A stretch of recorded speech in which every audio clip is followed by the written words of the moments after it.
Hi friends, मी ऋतिका. स्वागत आहे माझ्या आणखीन एका नवीन ब्लॉगमध्ये. आज आम्ही आलो आहोत नसरापूर गावातील बनेश्वर मंदिरामध्ये.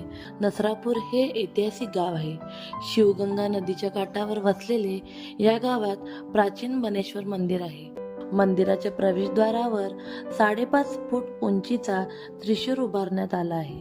कमानीतून खाली उतरल्यावर मंदिरासमोर 2 सुंदर पाण्याचे कुंड दिसतात. त्यातील रंगीबेरंगी मासे व कासवे पाहण्यासाठी भाविक तिथे काही क्षण थांबतात. मुख्य मंदिरासमोरील 2 आणि डावीकडील 1 असे 3 कुंड या मार्गिकांनी एकमेकांशी जोडण्यात आले आहे. प्रत्येक कुंडाला 2 छिद्रे आहेत. त्यापैकी खालचे छिद्र लहान आणि वरचे काहीसे मोठे आहे. पहिल्या कुंडातील पाणी दुसऱ्या कुंडात आणि त्यातून तिसऱ्या कुंडात जाते. मंदिराच्या गाभाऱ्याबाहेर उजव्या बाजूला गायमुख आहे. ते जमिनीच्या पातळीखाली आहे. त्याच्या शेजारी 4थे कुंड आहे. या कुंड्यातील पाण्याची पातळी वाढल्यानंतर ते अंतर्गत वाहिन्यांद्वारे गाभाऱ्यातील शंकराच्या पिंडीवर पडते. संपूर्ण मंदिर 16 दगडी खांबावर उभे आहे. मंदिराच्या सभागृहात एकही खांब नाही. सभागृहातील भिंतींनीच कळस तोलून धरले आहे. मंदिर परिसरालाच लागून बनेश्वर वन उद्यान आहे.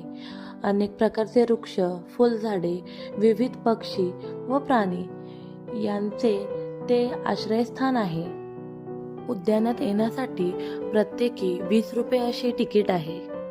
उद्यानात फिरण्यासाठी, पिकनिकसाठी, लहान मुलांसाठी तसेच मोठ्या मुलांसाठी ॲडव्हेंचर सुद्धा इथे आहेत. ॲडव्हेंचरसाठी लागणारी फी ती तुम्हाला समोरील पोस्टरवर पाहायला मिळेल. इथून थोडे पुढे गेल्यावर आपल्याला सुंदर अशी नदी आणि धबधबा पाहायला मिळेल. असेच नवनवीन ब्लॉग पाहण्यासाठी माझ्या चॅनलला नक्की लाईक, शेअर, कमेंट आणि सबस्क्राईब करायला विसरू नका. आणि हा ब्लॉग तुम्हाला कसा वाटला हे मला नक्की कमेंट करून सांगा. बाय.